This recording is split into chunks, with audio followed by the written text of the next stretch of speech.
Hindi days. Idol na idol ko si Robin kasi talagang patok na patok siya sa mga aktor namin, alam mo na. Gwapo, basta gwapo.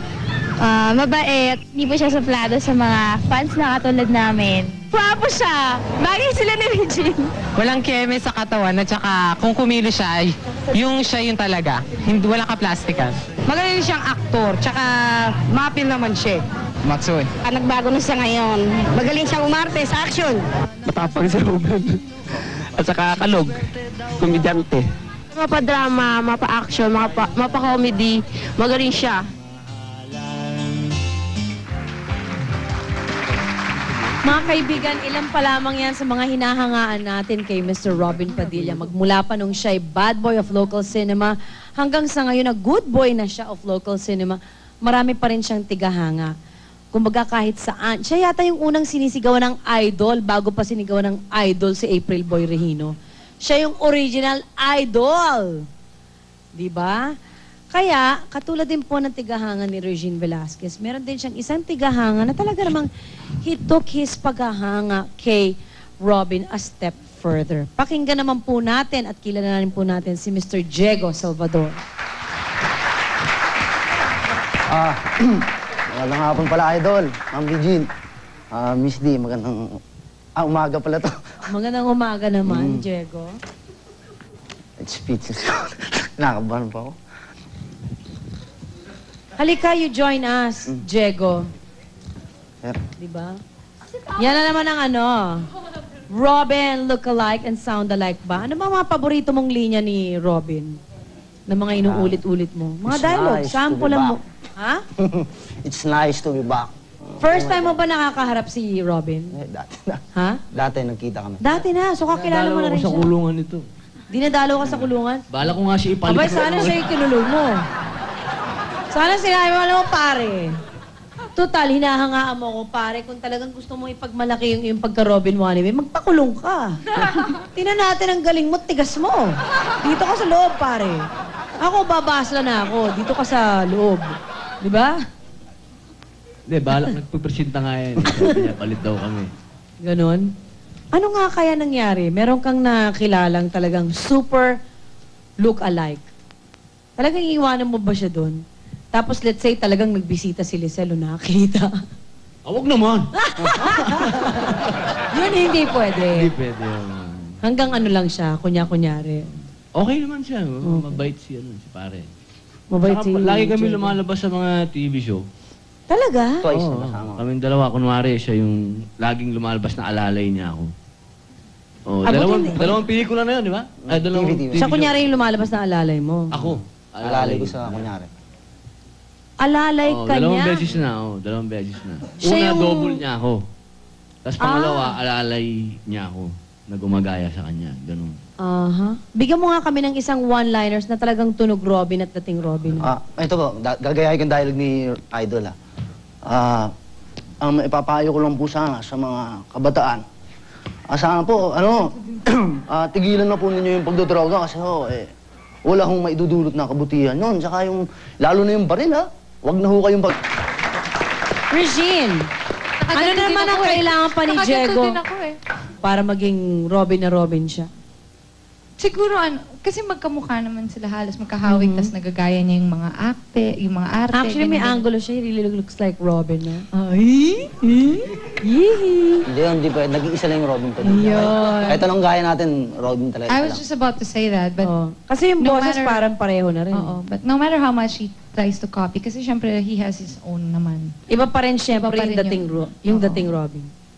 Sabi nila super lakas daw ng appeal ni Robin.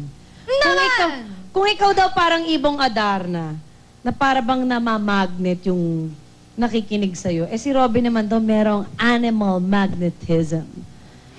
Na para bang nararamdam mo yung, it's not a bastos word, but I don't know the direct translation kasi in Tagalog, but parang nararamdam mo yung pagkahayop niya. But what's that in Tagalog? Hayop? It's not pagkahayop, yung pagka-animal, parang is that animal thing in him na parang rawr. Totoo ba yun? Yeah. Para bang pag nakikita mo siya, even if you're the type na hindi ka naman, you're not feeling sexy, para bang, oh my God. Yeah, but he is. Grabe. Malakas yung sex appeal. Yun. His appeal is Talaga. malakas talaga. Tapos, he's... Talaga bang nakakalaglag, and ikot blank? Yeah. Uh-huh. Yeah, very much so. And so much more. Okay. And he's not... Pero sa akin kasi I don't even look at him like that. Kasi parang nalampasan ko na yung sex appeal, yung pagkagwapo. I just look at him as a good person. Parang the physical things don't count anymore. Yeah, I As see a him as a person. good person. Nung na-meet mo siya, di ba? I mean, he's known to be a very gentle person. Masilbi daw si Robin sa set. As in, ang tawag pa sa leading lady palaging ma'am. Ma'am. Yeah. Hindi ka ba nagtaka pa? Paano ba nakakulong to? Napakabait naman pala. Kasi marami na akong mga naririnig na horror stories about him. I would see it on TV. Marami ng chismis about him. Pero kung na-meet ko siya before and then I met him again now, I would say na totally different person talaga. Ibang-iba. Pero from what I've heard na mga sinasabi sa akin ng tao, sobrang iba na siya ngayon. Kasi first of all, sobra na siyang makajos. Iniwan niya na yung mga bad habits that he had before. Anong feeling mo pag tumitigil kasi kayo sa shooting dahil magdadasal siya? Okay lang sa akin. Hindi ka naiilang? Hindi. Do you join him? No, because we have a different religion. But that's so fine with me. Kasi ang ganda nga nun mabihira na nga ako makamit ng tao ngayon na yung Gentle upfront, na, hindi, oo. tsaka yung upfront ang religion, yung sinasabi kung ano yung paniniwala. Kasi ngayon hindi na ganun Yeah, usually they hide. They hide it, diba? Parang Hindi nahihiya. pinakinakahiya pa nila. But him, he's not like that. So, that's what I like about him. Ano naman ang napapag-usapan niyo ni Regine? Yung pagiging singer ko. Ganon?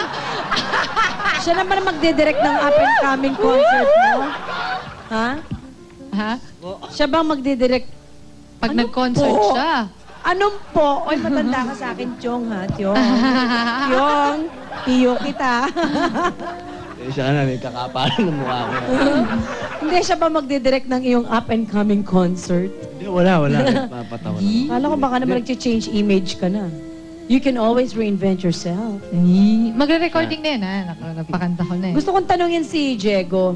Kung sakali ba, kasi di ba, yung kinanta nila kanina, tuwing umuulan at kapiling ka, di ba? Kasama yun sa soundtrack ng CD. Actually, the movie soundtrack of Kailangan Ko Ikaw, that was one of the songs. Kung halimbawa dumating sa career mo na, pwede kang maging ghost singer for Robin dahil ayaw niya magseryoso sa pagkakanta, papayag ka. Oo naman, basta para sa kanya. At papayag ka ba naman ba, Robin, na meron kang ghost singer? Basta siya, walang problema yun. Basta, tatago lang natin. Magagalit yung mga tao. Loloko natin sila. Basta kailangan mas maganda sa pagkakanta mo. Basta bibigay niya yung abot ng kanyang magagawa. Gusto kong tanungin si Diego, no, tsaka si Regine. Ano sa tingin nyo ang meron si Robin na wala ang ibang action stars? Siguro, one of the things that kaya na love siya ng audience niya is because they see him na ganyan siya. Kung what you see is what you get. And gano'n na siya yung bang napaka down to earth, tsaka mahal niya yung audience niya. Kaya in love sa kanya yung mga audience niya, hindi siya talaga iniiwanan. No? Diba? Ano nga kaya yung nakaka-inlove about Robin? Tinitingnan ko siya kanina yung mga close-up.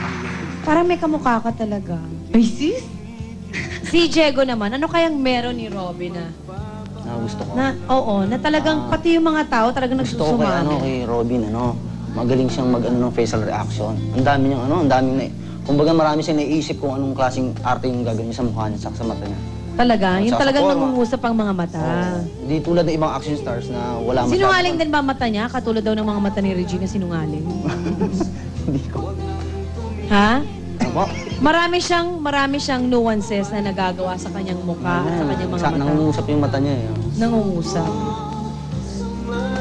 Di ba nagpa-practice ka sa salamin? Hindi? Mayayain ka ba talaga, Robin? Matanggal ba? Anong pinagagawa mo dyan? Pinagtatanggal mo yan. Ganyan ka ba basta ka-nervyoso? Basta ma'am, sa magandang dalaga, wala akong masabi. Nahihiya ako. Siya. Para matanggal yung hiya mo, sa ating pagbabalik maglalaro po tayo ng Game with Regine and Robin. Thank you, Diego.